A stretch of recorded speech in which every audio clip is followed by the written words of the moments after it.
Hi friends, ಎಲ್ಲರಿಗೂ ನಿಮ್ಮ ಪ್ರೀತಿಯ ಯೂಟ್ಯೂಬ್ ಚಾನಲ್ಗೆ ಸುಸ್ವಾಗತ.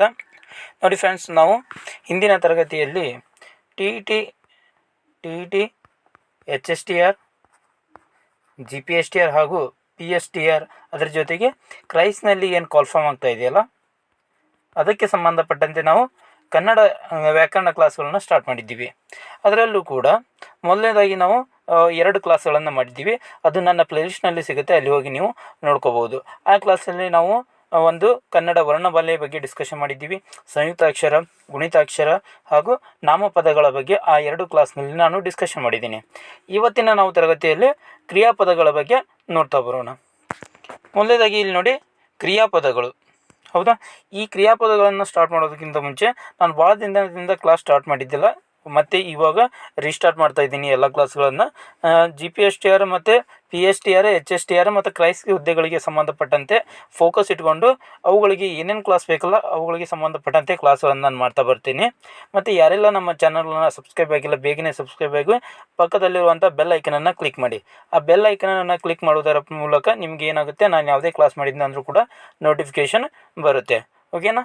ಇವತ್ತಿನ ತರಗತಿಯಲ್ಲಿ ನಾವು ಕ್ರಿಯಾಪದಗಳ ಬಗ್ಗೆ ನೋಡ್ತಾ ಬರೋಣ. ನೋಡಿ, ಮೊದಲನೇದಾಗಿ ಕ್ರಿಯಾಪದಗಳು. ಹಾಗಾದರೆ ಕ್ರಿಯಾಪದಗಳು ಅಂದರೆ ಏನು? ಈ ಕ್ರಿಯಾಪದಗಳು ಅಂದರೆ ಏನಪ್ಪ ಅಂದರೆ, ಒಂದು ಪೂರ್ಣಗೊಂಡಂಥ ಕ್ರಿಯೆಯ ಅರ್ಥವನ್ನು ನೀಡುವಂಥ ಪದಗಳು. ನೋಡಿ, ಒಂದು ಕ್ರಿಯೆ ಪೂರ್ಣಗೊಂಡಿದೆ ಅಂತೇಳಿ ತಿಳಿಸುವಂಥ ಪದವನ್ನು ನಾವೇನಂತ ಕರಿತೀವಿ? ಕ್ರಿಯಾಪದ ಅಂತ ಕರಿತೀವಿ. ಹೌದಾ? ಅಂದರೆ ಕ್ರಿಯಾಪದ ಅಂದರೆ ಏನಪ್ಪ ಅಂದರೆ, ಒಂದು ಕ್ರಿಯೆಯು ಪೂರ್ಣಗೊಂಡಿದೆ ಎಂಬುದರ ಅರ್ಥವನ್ನು ತಿಳಿಸುವಂಥ ಒಂದು ಪದ, ಅವುಗಳಿಗೆ ಕ್ರಿಯಾಪದಗಳು ಅಂತ ಕರಿತೀವಿ. ಹಾಗಾದರೆ ಈ ಕರ್ತೃವಿನ ಕ್ರಿಯೆಯನ್ನು ಹೇಳುವಂಥ ಪದವಾಗಿದೆ. ಇನ್ನೊಂದು ಅರ್ಥದಲ್ಲಿ ನಾವು ಹೇಳ್ತಾ ಬರೋದಾದರೆ, ಈ ಕರ್ತೃವಿನ ಕ್ರಿಯೆಯನ್ನು ಹೇಳುವಂಥ ಪದವೇ ಕ್ರಿಯಾಪದ. ಕ್ರಿಯಾಪದ ಅಂದರೆ ಪೂರ್ಣಗೊಂಡ ಒಂದು ಕ್ರಿಯೆಯ ಅರ್ಥವನ್ನು ನೀಡುವಂಥ ಪದ ಆಗಿರ್ಬೋದು, ಅಥವಾ ನಾವು ಇನ್ನೊಂದು ಅರ್ಥದಲ್ಲಿ ಹೇಳುವುದಾದರೆ ಕರ್ತೃವಿನ ಕ್ರಿಯೆಯನ್ನು ಹೇಳುವಂಥ ಒಂದು ಪದವಾಗಿದೆ. ಓಕೆನಾ? ಹಾಗಾದರೆ ಒಂದು ವಾಕ್ಯದಲ್ಲಿ ಕರ್ತೃ ಯಾವುದು, ಕರ್ಮಪದ ಯಾವುದು ಮತ್ತು ಕ್ರಿಯಾಪದ ಯಾವುದು ಅನ್ನೋದನ್ನು ನೋಡ್ತಾ ಬರೋಣ. ಇಲ್ಲಿ ನಾವು ಡೈರೆಕ್ಟಾಗಿ ಹೇಳ್ಬಿಟ್ಟೆ ಕರ್ತೃವಿನ ಕ್ರಿಯೆಯನ್ನು ಹೇಳ್ತೈತಿ ಕ್ರಿಯಾಪದ ಅಂತೇಳಿ. ಹಾಗಾದರೆ ನಮಗೆ ಕರ್ತೃ ಅನ್ನೋದು ಏನನ್ನೋದು ಗೊತ್ತಾಗಬೇಕಾ? ಹಾಗಾದರೆ ಇಲ್ಲೊಂದು ವಾಕ್ಯವನ್ನು ಕೊಟ್ಟಿದ್ದೀನಿ. ಪ್ರದೀಪ್ ಆಟವನ್ನು ಆಡುತ್ತಿದ್ದಾನೆ. ಪ್ರದೀಪ್ ಏನು ಮಾಡ್ತಾ ಇದ್ದಾನೆ? ಆಟವನ್ನು ಆಡ್ತಾ ಇದ್ದಾನೆ. ಹಾಗಾದರೆ ಇಲ್ಲಿ ಪ್ರದೀಪ್ ಎಂಬುದು ಏನು, ಮತ್ತು ಆಟವನ್ನು ಎಂಬುದು ಏನು, ಮತ್ತು ಆಡುತ್ತಿದ್ದಾನೆ, ಇವು ಮೂರು ಏನನ್ನು ಗುರುತಿಸ್ತೀವಿ ಅಥವಾ ಇವು ಏನನ್ನು ಇಂಡಿಕೇಟ್ ಮಾಡ್ತಾವಂತ ನೋಡ್ತಾ ಬರೋದಾದರೆ, ಈ ಪ್ರದೀಪ್ ಅನ್ನೋದು ಒಂದು ಕರ್ತೃಪದ. ಪ್ರದೀಪ್ ಅನ್ನೋದೇನು ಒಂದು ಕರ್ತೃಪದ ಆಗಿರ್ತೈತಿ. ಈ ಆಟವನ್ನು ಅನ್ನೋದು ಕರ್ಮಪದ ಆಗಿರ್ತೈತಿ. ಯಾವ ಪದ? ಕರ್ಮಪದ. ನೆಕ್ಸ್ಟ್ ಆಡುತ್ತಿದ್ದಾನೆ ಅನ್ನೋದು ಕ್ರಿಯಾಪದ. ನಿಮಗೆ ಇದ್ರ ಮೇಲೂ ಕೂಡ ಪ್ರಶ್ನೆ ಕೇಳ್ಬೋದು. ಯಾವ ರೀತಿಯಪ್ಪ ಅಂದರೆ, ಒಂದು ಸೆಂಟೆನ್ಸನ್ನು ಕೊಟ್ಟು, ಒಂದು ವಾಕ್ಯವನ್ನು ಕೊಟ್ಟು, ಇದರಲ್ಲಿ ಪ್ರದೀಪ್ ಎಂಬುದು ಏನು, ಕರ್ತೃಪದವು, ಕರ್ಮಪದವು, ಕ್ರಿಯಾಪದವು, ಈ ರೀತಿ ಕೇಳ್ಬೋದು. ಮತ್ತು ನಾಮಪದದಲ್ಲೂ ಕೂಡ ಕೇಳ್ಬೋದು. ಹೌದಾ? ಪ್ರದೀಪ್ ಎಂಬುದು. ನೆಕ್ಸ್ಟ್ ಇಲ್ಲಿ ಆಟವನ್ನು ಎಂಬುದು ಏನಂತ ಕೇಳ್ಬೋದು. ಇದೇನು ಕರ್ಮಪದವಾದೈತಿ. ಆಡುತ್ತಿದ್ದಾನೆ ಅನ್ನೋದು ಕ್ರಿಯಾಪದ. ಹೌದಾ? ಈ ಆಡುತ್ತಿದ್ದಾನೆ, ಪ್ರದೀಪ್ ಏನು ಮಾಡಕತ್ತಾನೆ? ಇಲ್ಲಿ ಆಟವನ್ನು ಆಡ್ತಾ ಇದ್ದಾನ. ಹೌದಾ? ಈ ಕರ್ತೃವಿನ ಕ್ರಿಯೆಯನ್ನು ಹೇಳ್ತಾ ಇದೆಯಾ ಒಂದು ಪದ, ಅದುವೇ ಕ್ರಿಯಾಪದ ಆಗಿ ಹೇಳ್ತೈತಿ. ಓಕೆನಾ? ನೆಕ್ಸ್ಟ್ ಇದರಲ್ಲಿ ಧಾತು ಅಂತ ಬರುತ್ತೆ. ಅಂದರೆ ಈ ಕ್ರಿಯಾಪದದಲ್ಲಿ ಧಾತುವತೆ ಬರುತ್ತೆ. ಆ ಕ್ರಿಯಾಪದದಲ್ಲಿ ಕೆಲವೊಂದಿಷ್ಟು ಸೇರಿಕೊಂಡು ಒಂದು ಕ್ರಿಯಾಪದ ಆತೈತಿ. ಅದು ಯಾವ್ಯಾವ ಕೂಡಿಕೊಂಡು ಕ್ರಿಯಾಪದ ಆತೈತಿ ಅಂತ ಮುಂದೆ ನೋಡೋಣ. ಮೊದಲನೇದಾಗಿ ಧಾತು ಅಂದರೆ ಏನಂತ ನೋಡೋಣ. ಧಾತು ಅಂದರೆ ಏನಪ್ಪ ಅಂದರೆ, ಕ್ರಿಯಾಪದದ ಮೂಲ ರೂಪ. ಒಂದು ಕ್ರಿಯಾಪದ ಇರ್ತೈತಲ್ಲ, ಆ ಕ್ರಿಯಾಪದದ ಮೂಲ ರೂಪವನ್ನು ನಾವೇನಂತ ಕರಿತೀವಿ? ಧಾತು ಅಂತ ಕರಿತೀವಿ. ಹೌದಾ? ಅಥವಾ ಅದಕ್ಕೆ ಇನ್ನೊಂದು ಹೆಸರು ಏನಪ್ಪ ಅಂದರೆ ಕ್ರಿಯಾ ಪ್ರಕೃತಿ ಅಂತ ಕೂಡ ಕರಿತೀವಿ. ನೋಡಿ, ಕ್ರಿಯಾಪದದ ಮೂಲ ರೂಪವನ್ನು ಧಾತು ಅಂತ ಕೂಡ ಕರಿತೀವಿ. ಆ ಧಾತುವಿಗೆ ಇನ್ನೊಂದು ಹೆಸರೇ ಕ್ರಿಯಾ ಪ್ರಕೃತಿ. ಓಕೆನಾ? ನೆಕ್ಸ್ಟ್ ಈ ಧಾತುಗಳ ಮುಂದೆ ಕಾಲಸೂಚಕ ಪ್ರತ್ಯಯಗಳು ಮತ್ತು ಕೊನೆಯಲ್ಲಿ ಅಖ್ಯಾತ ಪ್ರತ್ಯಯಗಳು ಸೇರಿ ಅನ್ನೋದಾವತ್ತ ಕ್ರಿಯಾಪದಗಳು ರೂಪುಗೊಳ್ತಾವತ್ತ. ನೋಡಿ, ಕ್ರಿಯಾಪದಗಳು ಯಾವ ರೀತಿ ರೂಪುಗೊಳ್ತಾವ ಅಂದ್ರೆ, ಒಂದು ಧಾತು ಇರ್ತೈತಿ, ಅದ್ರ ಜೊತೆಗೆ ಕಾಲಸೂಚಕ ಪ್ರತ್ಯಯ ಇರ್ತೈತಿ, ನೆಕ್ಸ್ಟ್ ಅಖ್ಯಾತ ಪ್ರತ್ಯಯ ಕೂಡ ಕೊನೆಗೆ ಸೇರ್ಕೊಂಡಿರ್ತೈತಿ. ಹೌದಾ? ಇಲ್ಲಿ ಕ್ರಿಯಾಪದದ ರಚನೆಯ ಬಗ್ಗೆ ನೋಡ್ತಾ ಬರೋದಾದರೆ, ಇಲ್ಲಿ ಧಾತು ಇದೆ, ಅದರ ಜೊತೆಗೆ ಕಾಲಸೂಚಕ ಪ್ರತ್ಯಯ ಕೂಡಿಕೊಂಡಿದೆ, ನೆಕ್ಸ್ಟ್ ಅಖ್ಯಾತ ಪ್ರತ್ಯಯ, ಇವು ಮೂರು ಸೇರಿಕೊಂಡು ಒಂದು ಕ್ರಿಯಾಪದ ರಚನೆಯಾಗಿದೆ. ಹೌದಾ? ನಾವಿಲ್ಲಿ ನೋಡೋಣ ಬನ್ನಿ. ಧಾತು ಹೋಗು ಅನ್ನೋದೇನೋ ಒಂದು ಧಾತು, ಉತ್ತ ಅನ್ನೋದೊಂದು ಕಾಲಸೂಚಕ ಪ್ರತ್ಯಯ. ಉತ್ತ ಅನ್ನೋದು ಅದು ಯಾವ ಕಾಲದಲ್ಲಿದೆ ಅನ್ನೋದನ್ನು ಸೂಚಿಸುವಂಥ ಒಂದು ಪ್ರತ್ಯಯ. ಹೌದಾ, ಈ ಕಾಲಸೂಚಕ ಪ್ರತ್ಯಯ ಬಗ್ಗೆ ನಾವು ನೆಕ್ಸ್ಟ್ ಕ್ಲಾಸ್ನಲ್ಲಿ ನಾವು ಅದರ ಬಗ್ಗೆನೂ ಕೂಡ ಅಧ್ಯಯನ ಮಾಡೋಣಂತೆ. ಈ ಉತ್ತ ಅನ್ನೋದು ಒಂದು ವರ್ತಮಾನ ಕಾಲದ ಒಂದು ಕಾಲಸೂಚಕ ಪ್ರತ್ಯಯವಾಗಿರ್ತೈತಿ. ನೆಕ್ಸ್ಟ್ ಆನೆ ಅಥವಾ ಆಳೆ ಅನ್ನೋದು ಇರ್ತಾವಲ್ಲ, ಇವು ಏನು ಅಖ್ಯಾತ ಪ್ರತ್ಯಯಗಳು. ಏನಿವು ಅಖ್ಯಾತ ಪ್ರತ್ಯಯಗಳು. ಇವು ಮೂರು ಸೇರಿಕೊಂಡು ಏನಾಗ್ತೈತಿ, ಕೊನೆಗೆ ಹೋಗುತ್ತಾನೆ ಅಥವಾ ಹೋಗುತ್ತಾಳೆ ಎಂಬುದು ಒಂದು ಕ್ರಿಯಾಪದ. ಹೌದಾ, ಕ್ರಿಯಾಪದ ಯಾವುದರಿಂದ ಮಾಡಲ್ಪಟ್ಟಿರ್ತೈತಿ ಗೊತ್ತಾಯ್ತಾ? ಕ್ರಿಯಾಪದವು ಒಂದು ಧಾತುವನ್ನು ಒಳಗೊಂಡಿರ್ತೈತಿ, ಒಂದು ಕಾಲಸೂಚಕ ಪ್ರತ್ಯಯವನ್ನು ಒಳಗೊಂಡಿರ್ತೈತಿ, ಅದ್ರ ಜೊತೆಗೆ ಒಂದು ಅಖ್ಯಾತ ಪ್ರತ್ಯಯವನ್ನು ಒಳಗೊಂಡಿರ್ತೈತಿ. ಇವು ಮೂರು ಒಳಗೊಂಡೇ ಒಂದು ಕ್ರಿಯಾಪದ ರಚನೆಯಾಗಿರ್ತೈತಿ. ಹೌದಾ, ಮತ್ತು ನಿಮಗೆ ಧಾತು ಅಂದರೆ ಏನು ಅನ್ನೋದು ಗೊತ್ತಾಯಿತು. ಕ್ರಿಯಾಪದದ ಮೂಲ ರೂಪವೇ ಧಾತು. ಈ ಧಾತುವಿಗೆ ಇನ್ನೊಂದು ಹೆಸರೇ ಕ್ರಿಯಾ ಪ್ರಕೃತಿ. ಓಕೆನಾ. ನೆಕ್ಸ್ಟ್, ಈ ಕ್ರಿಯಾಪದವು ಮೂರು ಅಂಶಗಳನ್ನು ಸೂಚಿಸ್ತೈತಿ. ಕ್ರಿಯಾಪದ ಏನು ಮಾಡ್ತೈತೆ ಅಂತ, ಮೂರು ಅಂಶಗಳನ್ನು ಸೂಚಿಸ್ತೈತೆ ಅಂತ. ಏನೇನನ್ನು ಸೂಚಿಸ್ತೈತೆ ಅಂತ ನೋಡ್ತಾ ಬರೋದಾದರೆ, ಮೊದಲನೇ ಅಂಶ ನೋಡಿ, ಕರ್ತೃವಿನ ಕ್ರಿಯೆಯನ್ನು ಸೂಚಿಸುತ್ತದೆ.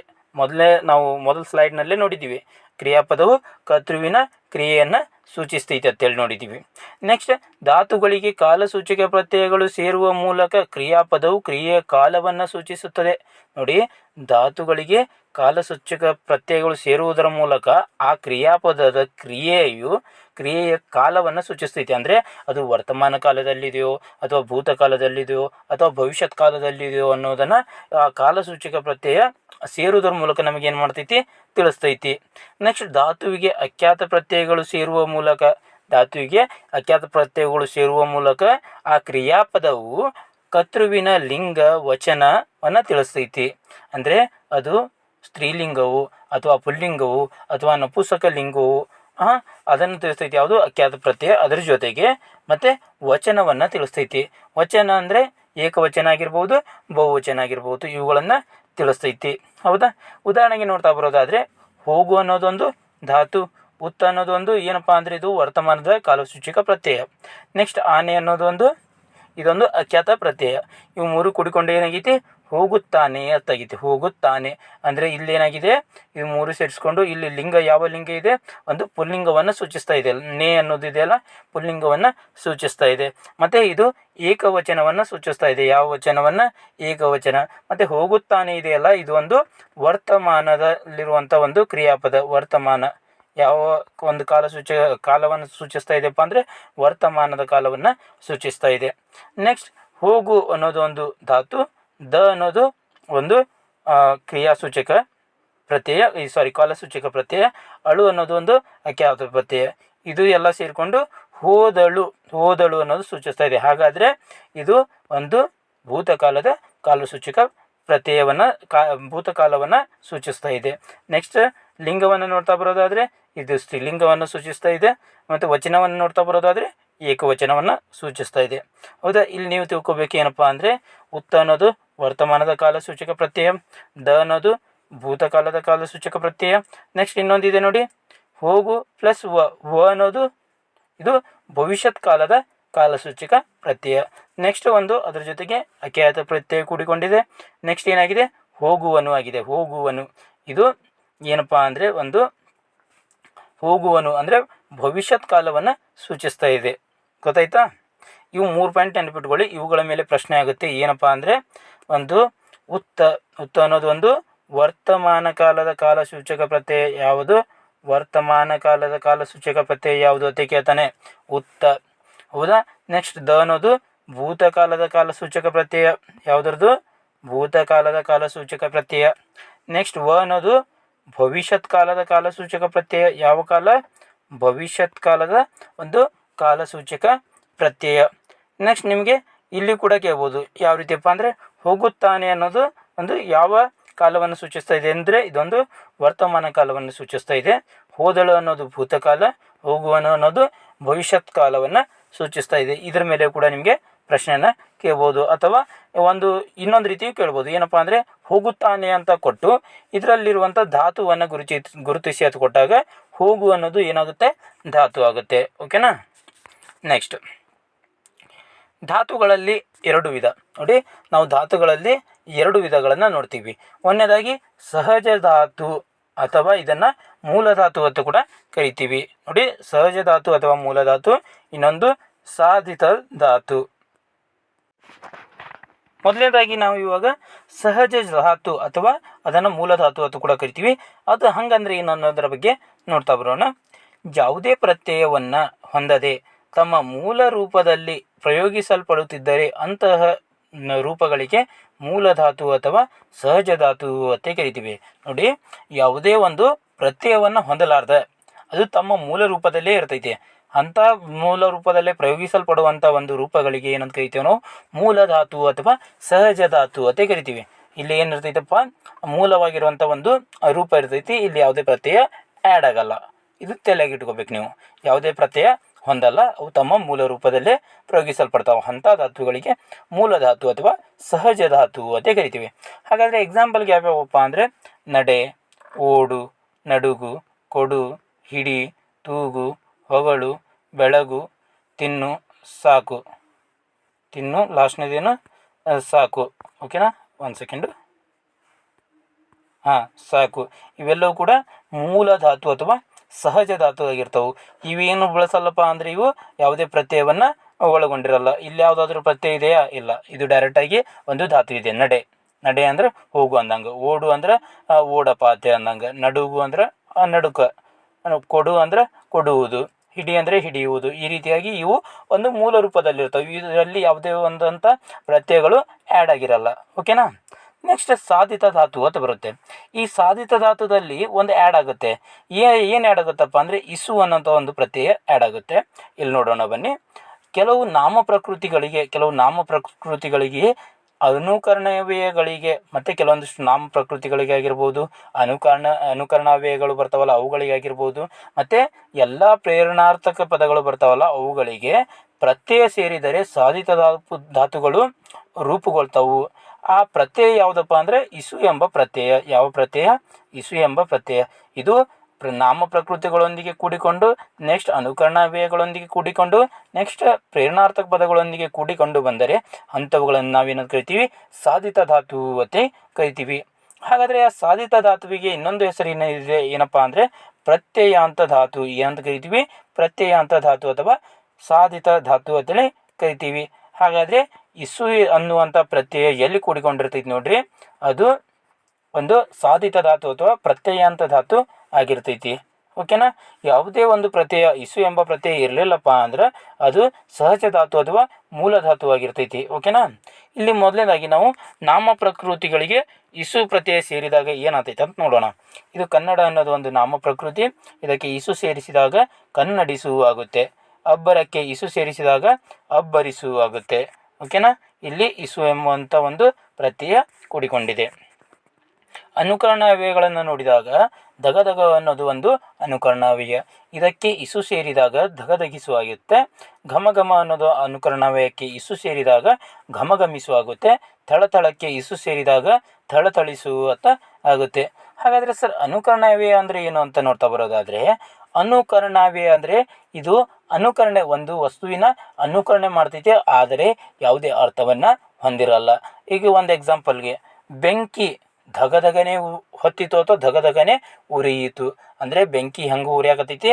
ಧಗಧಗನೆ ಉರಿಯಾಕತೈತಿ. ಧಗಧಗ ಅಂದರೆ ಏನು? ಅದಕ್ಕೆ ಯಾವುದೇ ಅರ್ಥನೇ ಇರಲ್ಲ. ಘಮ ಘಮ, ಹೂವು ಘಮ ಘಮನೆ ಏನು ವಾಸನೆ ಹೊಂದೈತಿ ಅಂತ ಹೇಳ್ತೀವಿ ನಾವು. ಹೌದಾ? ಆ ಘಮ ಘಮ ಅನ್ನುವಂಥದ್ದಕ್ಕೆ ಯಾವುದೇ ಒಂದು ಅರ್ಥ ಇಲ್ಲ. ಥಳ ಥಳ, ಥಳ ಇದಕ್ಕೂ ಕೂಡ ಯಾವುದೇ ಅರ್ಥ ಇಲ್ಲ. ರಪ ರಪ ಅಂದರೆ ಮಳೆ ಹೆಂಗೆ ಬೀಳ್ತಾ ಇದೆ, ರಪ ರಪ ಅದೇ ಬೀಳ್ತಾ ಇದೆ, ಅದಕ್ಕೂ ಕೂಡ ಯಾವುದೇ ಅರ್ಥ ಇಲ್ಲ. ನೆಕ್ಸ್ಟ್ ಸುಯ್ಯನೆ, ಗಾಳಿಯು ಸುಯ್ಯನೆ ಬೀಸುತ್ತಿದೆ. ಸುಯ್ಯನೆ ಅಂದರೆ ಏನು? ಅದಕ್ಕೂ ಕೂಡ ಅರ್ಥ ಇಲ್ಲ. ಇವೆಲ್ಲವೂ ಅರ್ಥವನ್ನು ಹೊಂದಿರದಂಥ ಪದಗಳೇ ಅನುಕರಣವಾಗಿರ್ತವೆ. ಮತ್ತು ಆಲ್ಮೋಸ್ಟ್ ಇವು 2 ಬಾರಿ ಬಂದಿರ್ತವೆ. ಯಾವ ರೀತಿ ಧಗ ಇದೆಯಲ್ಲ, ಈ ರೀತಿಯಾಗಿ 2 ಬಾರಿ ಬಂದಿರ್ತವೆ. ಇವು ಅನುಕರಣವಿಗೆ ಉದಾಹರಣೆ ಆಗಿರ್ತವೆ. ಹೌದಾ? ನೆಕ್ಸ್ಟ್ ಮೂಲಧಾತುವಿಗೆ ಇಸು ಪ್ರತ್ಯಯ ಸೇರಿದಾಗ, ಅಂದರೆ ಮೊದಲನೇದಾಗಿ ನಾವು ಮೂಲಧಾತು ಏನು ನೋಡಿದ್ದೀವಲ್ಲ, ಆ ಮೂಲಧಾತುವಿಗೆ ಇಸು ಪ್ರತ್ಯಯ ಸೇರಿದಾಗ ಏನಾಗುತ್ತಂತ, ಇದು ಕೂಡ ಒಂದು ಸಾಧಿತ ಧಾತು ಆಗುತ್ತೆ. ಯಾವ ಧಾತು ಆಗುತ್ತೆ? ಸಾಧಿತ ಧಾತು ಅಥವಾ ಪ್ರತ್ಯಯಾಂತ ಧಾತು ಆಗುತ್ತೆ. ತಿನ್ನು ಅನ್ನೋದೊಂದು ಮೂಲಧಾತು, ಇಸು ಅನ್ನೋದು ಒಂದು ಪ್ರತ್ಯಯನ. ತಿನ್ನಿಸು ಏನಾಗುತ್ತೆ? ಇದು ತಿನ್ನಿಸು. ತಪ್ಪು ಪ್ಲಸ್ ಇಸು ತಪ್ಪಿಸು. ಓಕೆನಾ? ಈ ರೀತಿಯಾಗಿ ಅದರ ಜೊತೆಗೆ ಒಂದು ಕೆಲವೊಂದಿಷ್ಟು ಪ್ರೇರಣಾರ್ಥಕ ಶಬ್ದಗಳು ಅಂತ ಬರ್ತಾವೆ. ಅವುಗಳೊಂದಿಗೆ ಇಸು ಪ್ರತ್ಯಯ ಸೇರಿದಾಗ ಕೂಡ ಏನಾಗುತ್ತೆ, ಸಾಧಿತ ಧಾತು ಆಗುತ್ತೆ. ಏನಾಗುತ್ತೆ, ಸಾಧಿತ ಧಾತು. ನೋಡಿ, ಭಾವ ಪ್ಲಸ್ ಇಸು ಭಾವಿಸು. ಇದು ಭಾವ ಅನ್ನೋದು ಒಂದು ಪ್ರೇರಣಾರ್ಥಕ ಶಬ್ದ. ಮಲಗು ಪ್ಲಸ್ ಇಸು ಮಲಗಿಸು. ದುಃಖ ಪ್ಲಸ್ ಇಸು ದುಃಖಿಸು. ಪ್ರಲಾಪ ಪ್ಲಸ್ ಇಸು ಪ್ರಲಾಪಿಸು. ಹೌದಾ, ಯಾವುದೇ ಇಸು ಪ್ರತ್ಯಯ ಕೂಡಿಕೊಂಡಿತ್ತಪ್ಪ ಅಂದರೆ ಅದು ಸಾಧಿತ ಧಾತು ಅಥವಾ ಪ್ರತ್ಯಯಾಂತ ಧಾತು ಆಗುತ್ತೆ. ಯಾವುದೇ ಇಸು ಪ್ರತ್ಯಯ ಕೂಡಿಕೊಂಡಿರಲಿಲ್ಲಪ್ಪ ಅಂದರೆ ಅದು ಸಹಜ ಧಾತು ಅಥವಾ ಮೂಲ ಧಾತುವಾಗಿರುತ್ತೆ. ಇದನ್ನು ನೀವು ನೆನಪಿನಲ್ಲಿ ಇಟ್ಕೊಳ್ಳಿ. ಓಕೆನಾ. ನೆಕ್ಸ್ಟ್, ಉಪಯೋಗದ ದೃಷ್ಟಿಯಿಂದ ಧಾತುಗಳನ್ನು ನಾವು ಮತ್ತೆ ಎರಡು ರೀತಿಯಾಗಿ ವಿಂಗಡಿಸ್ತೀವಿ. ನೋಡಿ, ಉಪಯೋಗದ ರೀತಿಯಿಂದ ಮತ್ತೆ ಎರಡು ರೀತಿಯಾಗಿ ವಿಂಗಡಿಸ್ತೀವಿ. ಮೊದಲನೇದಾಗಿ ಸಕರ್ಮಕ ಧಾತು, ಇನ್ನೊಂದು ಅಕರ್ಮಕ ಧಾತು. ಒಂದು ಸಕರ್ಮಕ ಧಾತು, ಇನ್ನೊಂದು ಅಕರ್ಮಕ ಧಾತು. ಹಾಗಾದರೆ ಸಕರ್ಮಕ ಧಾತು ಅಂದರೆ ಏನಪ್ಪ ಅಂದರೆ ಇವು ಕರ್ಮಪದವನ್ನು ಅಪೇಕ್ಷಿಸ್ತಾವೆ ಅಥವಾ ಕರ್ಮಪದದ ಇವಕ್ಕೆ ಒಂದು ವರ್ಡನ್ನು ಅಥವಾ ಈ ಧಾತುವನ್ನು ಒಂದು ಯೂಸ್ ಮಾಡಬೇಕಪ್ಪ ಅಂದ್ರೆ ಇದು ಕರ್ಮಪದ ಬೇಕೇ ಬೇಕು ಅಲ್ಲಿ. ಹೌದಾ, ಇಲ್ಲಿ ನೋಡಿ, ತಮ್ಮ ಅರ್ಥಪೂರ್ಣತೆಗಾಗಿ ಕರ್ಮಪದವನ್ನು ಅಪೇಕ್ಷಿಸುವ ಧಾತುಗಳೇ ಸಕರ್ಮಕ ಧಾತುಗಳು. ನೋಡಿ, ತಮ್ಮ ಅರ್ಥಪೂರ್ಣತೆ ಅಂದರೆ ಅವು ಅರ್ಥದಿಂದ ಕೂಡಬೇಕಂದ್ರೆ ಏನು ಬೇಕಲ್ಲಿ, ಕರ್ಮಪದ ಬೇಕಾಗಿರ್ತೈತಿ. ಅಂಥ ಧಾತುಗಳನ್ನು ನಾವು ಸಕರ್ಮಕ ಧಾತುಗಳು ಅಂತ ಕರಿತೀವಿ. ಹೌದಾ, ಎಕ್ಸಾಂಪಲ್ಗೆ ಮಾಡು, ತಿನ್ನು, ಕೊಡು, ಓದು, ಬರೆ, ಕರೆ ಅಂತ ಕೊಟ್ಟಿದ್ದೀನಿ.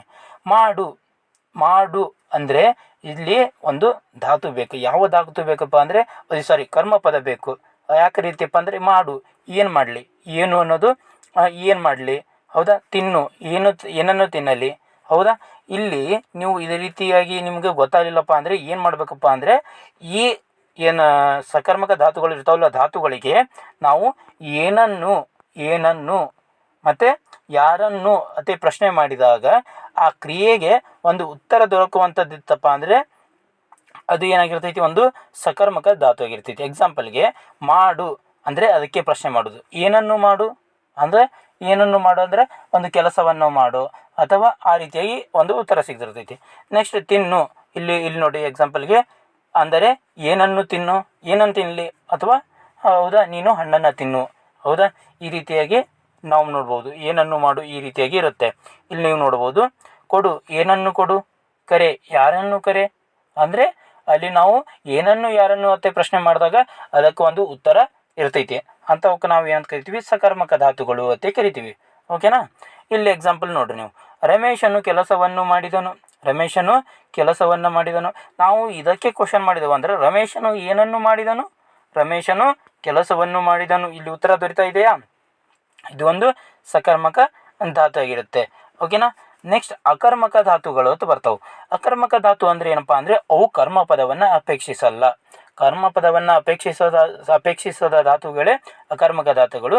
ಕರ್ಮಪದವನ್ನು ಅಪೇಕ್ಷಿಸುವ ಧಾತುಗಳೇ ಸಕರ್ಮಕ ಧಾತುಗಳಾಗಿರ್ತವೆ. ಹೌದಾ, ಇದು ಕೆಲಸವನ್ನು ಅನ್ನೋದು ಒಂದು ಕರ್ಮಪದ, ಕೆಲಸವನ್ನು ಅನ್ನೋದು ಕರ್ಮಪದ. ನಾವು ಏನನ್ನು ಪ್ರಶ್ನೆ ಮಾಡಿದಾಗ ಅಲ್ಲಿ ಕರ್ಮಪದವನ್ನು ಅಪೇಕ್ಷಿಸ್ತಾ ಇರಬೇಕದು. ಹೌದಾ, ಅವಾಗ ಅದೊಂದು ಸಕರ್ಮಕ ಧಾತು ಆಗುತ್ತೆ. ನಾವು ಈಗ ಎಕ್ಸಾಂಪಲ್ಗೆ ಅಕರ್ಮಕ ಧಾತುಗಳಿಗೆ ಏನನ್ನು ಯಾರನ್ನು ಅತ್ತೆ ಪ್ರಶ್ನೆ ಮಾಡಿದಾಗ ಅದು ಏನಪ್ಪ ಅಂದರೆ ಕರ್ಮಪದವನ್ನು ಅಪೇಕ್ಷಿಸುವುದಿಲ್ಲ. ಹೌದಾ, ಎಕ್ಸಾಂಪಲ್ಗೆ ನೋಡಿ, ಇಲ್ಲಿ ಮಲಗು, ಓಡು, ಹೋಗು, ಬೀಳು, ಅಳುವತ್ತೆ ಕೊಟ್ಟಿರ್ತೀವಿ ನಾವು. ಮಲಗು ಏನನ್ನು ಮಲಗುವತ್ತೆ ಬರುತ್ತಾ, ಕ್ವಶನ್ ಮಾಡೋಕ್ಕೆ ಬರುತ್ತಾ? ಅಥವಾ ಅದನ್ನು ಆ ರೀತಿ ಕ್ವಶನ್ ಮಾಡೋಕ್ಕೆ ಬರಲ್ಲ. ಕ್ವಶನ್ ಮಾಡಿದ್ದೀವಿ ಅಂದರೂ ಕೂಡ ಆ ರೀತಿಯಾಗಿ ಕರ್ಮಪದ ಅಲ್ಲಿ ಆನ್ಸರ್ ಆಗಿ ಕರ್ಮಪದ ಬರಲ್ಲ. ಹೌದಾ, ಓಡು ಅಂದರೆ ಓಡು ಹೋಗ್ಬೋದು ಡೈರೆಕ್ಟಾಗಿ. ನೆಕ್ಸ್ಟ್ ಅಲ್ಲೇನಾದರೂ ಏನನ್ನು ಓಡು, ಯಾರನ್ನು ಓಡು ಈ ರೀತಿ ಬರಲ್ಲ ಅದು. ನೆಕ್ಸ್ಟ್ ಹೋಗು ಅಂದಾಗ ಏನನ್ನು ಹೋಗು, ಯಾರನ್ನು ಹೋಗು ಅಂತ ಪ್ರಶ್ನೆ ಮಾಡಿದಾಗ ಇಲ್ಲಿ ಕೂಡ ಬರಲ್ಲ. ಬೀಳು ಅಂದಾಗ ಏನನ್ನು ಬೀಳು, ಯಾರನ್ನು ಬೀಳು ಪ್ರಶ್ನೆ ಮಾಡಿದಾಗ ಅದು ಕರ್ಮಪದವನ್ನು ಅಪೇಕ್ಷಿಸಲ್ಲ. ಗೊತ್ತಾಯ್ತಾ? ಇವು ಅಕರ್ಮಕ ಧಾತುಗಳಾಗಿರ್ತವೆ. ಓಕೆನಾ. ನೆಕ್ಸ್ಟ್ ಇಲ್ಲಿ ನೋಡಿ, ಅದನ್ನೇ ನಾವು ಎಕ್ಸ್ಪ್ಲೇನ್ ಮಾಡಿದ್ದೀವಿ. ಇವುಗಳಿಗೆ ಏನನ್ನು ಯಾರನ್ನು, ಅಕರ್ಮಕ ಧಾತುಗಳಿಗೆ ಏನನ್ನು ಯಾರನ್ನು ಎಂಬ ಪ್ರಶ್ನೆ ಮಾಡಿದರೆ ಕ್ರಿಯೆಯ ಉತ್ತರ ದೊರಕುವುದಿಲ್ಲ. ಅಂದರೆ ಏನನ್ನು ಓಡು ಅಥವಾ ಯಾರನ್ನು ಓಡು ಎಂಬುದಕ್ಕೆ ಕ್ರಿಯೆಯ ಉತ್ತರವಿಲ್ಲ. ಅವನು ಏನನ್ನು ಓಡಿದನು, ಅವನು ಯಾರನ್ನು ಓಡಿದನು ಈ ರೀತಿಯಾಗಿ ಪ್ರಶ್ನೆನೇ ಆಗಲ್ಲ. ಮತ್ತು ಇವು ಕರ್ಮಪದವನ್ನು ಅಪೇಕ್ಷಿಸುವುದಿಲ್ಲ. ಈ ರೀತಿ ಪ್ರಶ್ನೆ ಮಾಡಿದಾಗ ಬೈ ಚಾನ್ಸ್ ಅದು ಕರ್ಮಪದವನ್ನು ಅಪೇಕ್ಷಿಸ್ತಾ ಇದ್ದರೆ ಅದು ಏನಾಗಿರ್ತೈತಿ, ಸಕರ್ಮಕ ಧಾತು ಆಗಿರ್ತೈತಿ. ಅದು ಕರ್ಮಪದವನ್ನು ಅಪೇಕ್ಷಿಸದೇ ಇದ್ದರೆ ಅದು ಅಕರ್ಮಕ ಧಾತು ಆಗಿರ್ತೈತಿ. ಹೌದಾ, ಇದಿಷ್ಟು ನಾವೇನು ಮಾಡಿದೆವಪ್ಪ ಅಂದರೆ ಈ ಕ್ಲಾಸ್ನಲ್ಲಿ ಈ ಕ್ರಿಯಾಪದಗಳ ಬಗ್ಗೆ ನೋಡಿದ್ದೀವಿ. ನೆಕ್ಸ್ಟ್ ಇನ್ನೊಂದು ಮುಂದಿನ ಕ್ಲಾಸ್ನಲ್ಲಿ ನಾವು ಕ್ರಿಯಾಪದಕ್ಕೆ ಸಂಬಂಧಪಟ್ಟಂತೆ ನೆಕ್ಸ್ಟ್ ಪಾರ್ಟನ್ನು ನೋಡೋಣ. ಅದರಲ್ಲಿ ಏನು ನೋಡೋಣಪ್ಪ ಅಂದರೆ ಕಾಲಾನುಸಾರವಾಗಿ ನೋಡೋಣ. ಕ್ರಿಯಾಪದಕ್ಕೆ ಕಾಲಾನುಸಾರವಾಗಿ ಮತ್ತು ಅರ್ಥಾನುಸಾರವಾಗಿ ನೆಕ್ಸ್ಟ್ ಮುಂದಿನ ಕ್ಲಾಸಲ್ಲಿ ನೋಡೋಣ. ಈ ಕಾಲಾನುಸಾರದಲ್ಲಿ ವರ್ತಮಾನ, ಭೂತ ಮತ್ತು ಭವಿಷ್ಯತ್ ಬರುತ್ತೆ. ಅರ್ಥಾನುಸಾರದಲ್ಲಿ ಇಲ್ಲಿ ವಿದ್ಯಾರ್ಥಕ, ಸಂಭವನಾರ್ಥಕ ಮತ್ತು ನಿಷೇಧಾರ್ಥಕ ಅಂತೇಳಿ ಇಲ್ಲಿ ಕೂಡ ಒಟ್ಟು 6 ರೂಪಗಳು ಬರ್ತವೆ. ಇವುಗಳ ಬಗ್ಗೆ ನಾವು ಮುಂದಿನ ತರಗತಿಯಲ್ಲಿ ನೋಡೋಣ. ಇದೇ ರೀತಿಯ ಇನ್ನಿತರ ತರಗತಿಗಳಿಗಾಗಿ ನಮ್ಮ ಚಾನಲನ್ನು ಸಬ್ಸ್ಕ್ರೈಬ್ ಮಾಡ್ಕೊಳ್ಳಿ. ಧನ್ಯವಾದಗಳು.